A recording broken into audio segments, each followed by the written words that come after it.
Compared to the rest of the world, US military spending is off the charts. It is just cartoonishly large and ridiculous.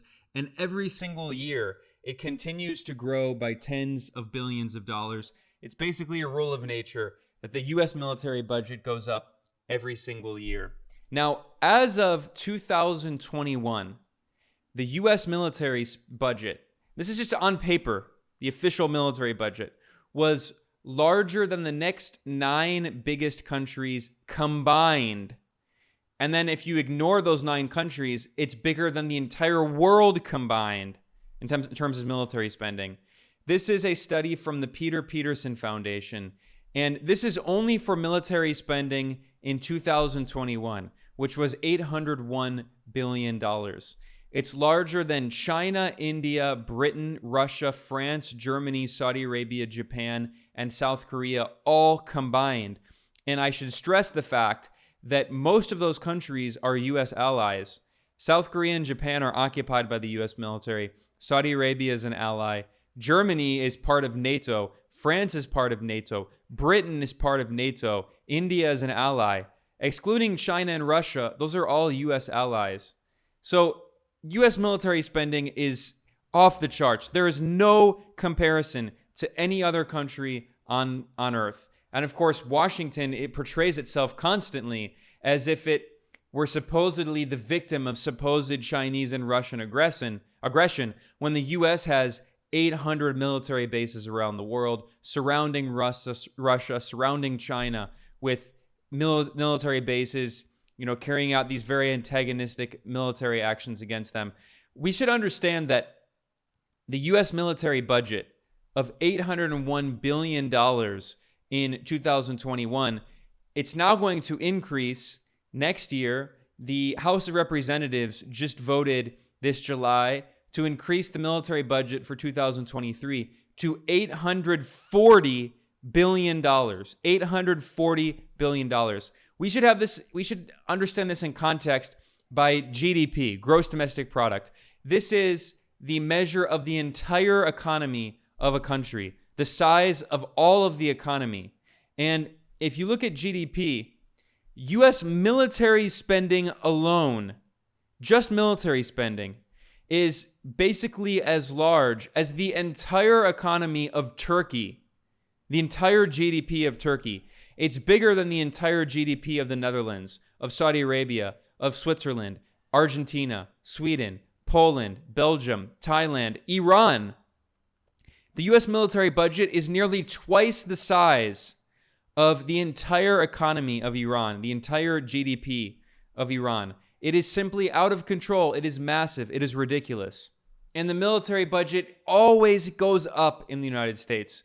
I'm going to look at a few studies briefly here from a really good resource called Speaking Security, which is a newsletter written by this researcher, Stephen Semler. He does really good research on the military-industrial complex and U.S. military spending. This is a newsletter he published in July when the House of Representatives passed a $840 billion military budget. Now it's going to go to the Senate. Now, we've heard a lot about inflation in the United States. Rightfully, it's been a big problem. And we've heard people try to blame it on the stimulus checks that the U.S. government sent out over COVID.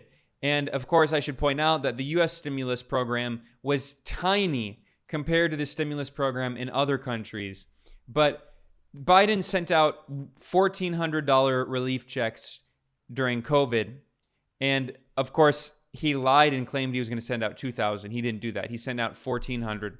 But although people have tried to blame inflation on those stimulus checks, the 2023 Pentagon budget, military spending of $840 billion, is more than twice the relief checks, which ultimately they were around $400 billion for the relief checks.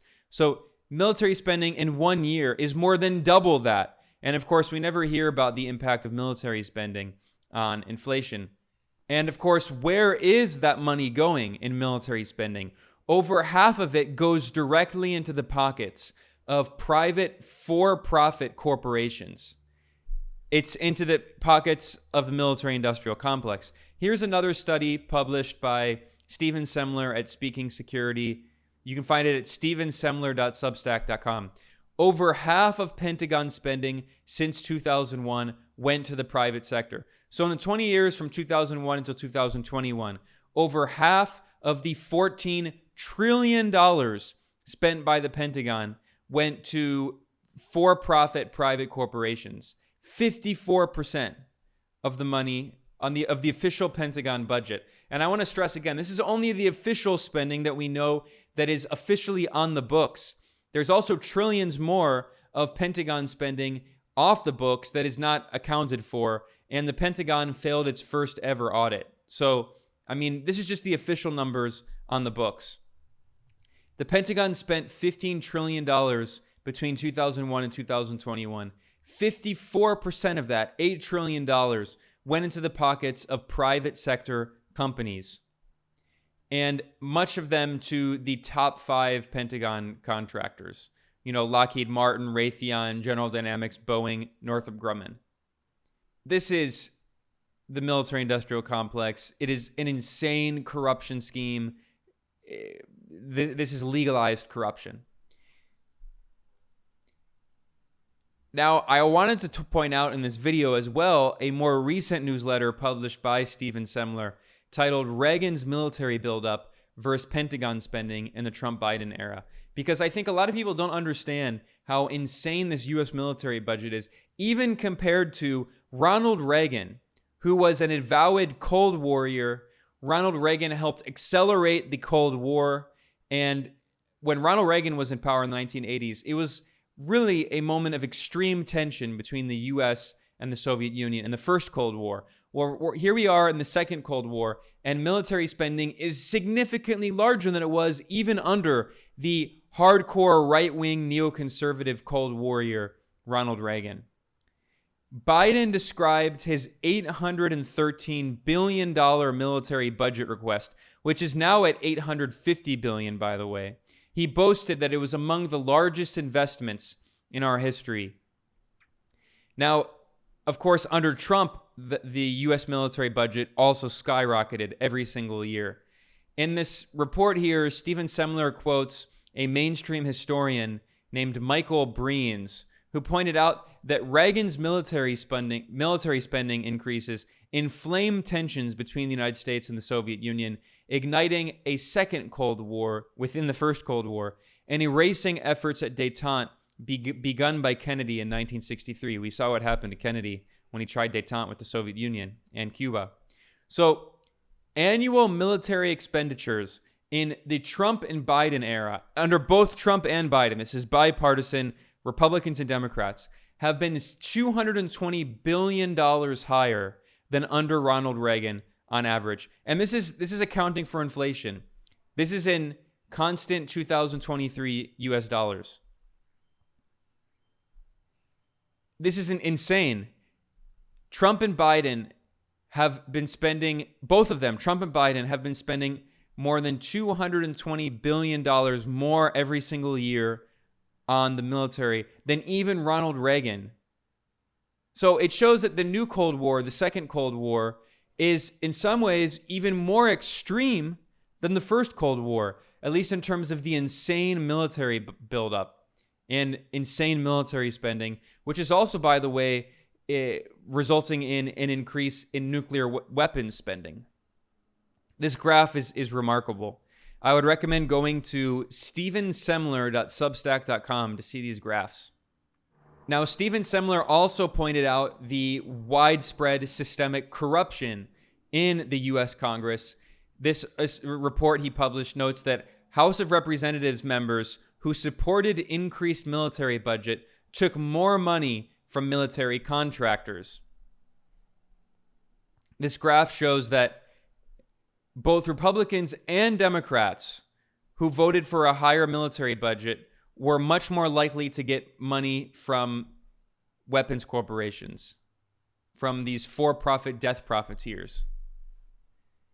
The graph just really speaks for itself.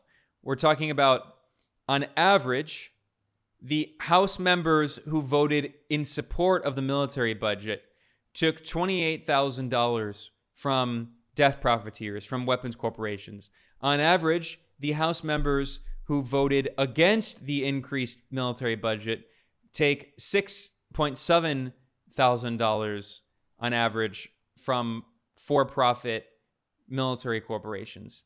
So that means that House members who voted to increase the military budget take 4.2 times more money from military contractors. This is systemic corruption.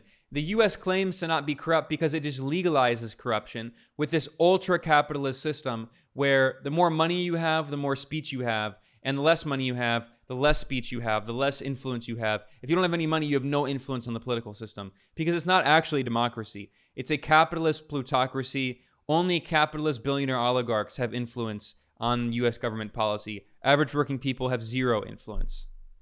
I just wanted to review this research because I think it's really important to always keep that perspective in mind. The U.S. empire has 800 military bases around the world, surrounding China, surrounding Russia. No other country even comes remotely close to the insane U.S. military budget, which goes up every single year. And in a few years, is going to be over $1 trillion. And this is all adjusted for inflation. The U.S. military budget increases every year significantly more than inflation. This is not just keeping up with inflation.